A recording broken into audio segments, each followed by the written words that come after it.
Meanwhile, Donald, you know, it's Autism Awareness Day, and the facts came out last week that so many more people are being diagnosed with autism than before.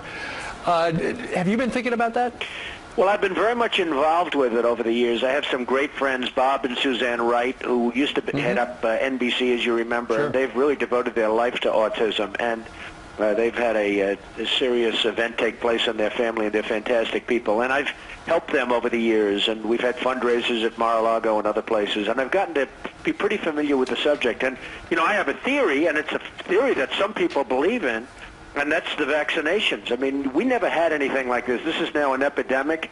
It's way, way up over the last 10 years. It's way up over the last 2 years.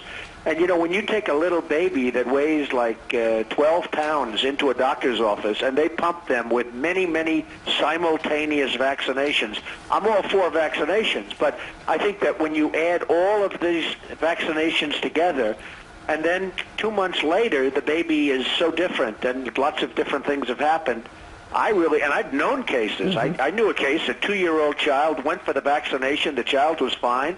A month later, the parent was up in arms, didn't know what was going on because the baby had just lost it. Right. And you know that most physicians disagree with that, and the studies have said that there is no link. It used to be thought that it was the mercury in those vaccinations, which they have not had for years, and yet we're at the highest number in recent time of autism. So maybe it's environmental. Well, it's also very controversial to even say, but I couldn't care less. I mean, I've seen people where they have a perfectly healthy child, and they go for the vaccinations, and a month later, the child is no longer healthy. It sounds like something Doug Flutie, your former quarterback, said happened to his son. At about 2.5, he stopped talking, and I don't know if that's related at all to the vaccine. Well, it happened to somebody that worked for me recently. I mean, they had this beautiful child, not a problem in the world, and all of a sudden they go in, they get this monster shot. You ever see the size of it? It's like they're pumping in, you know, it's terrible, the amount.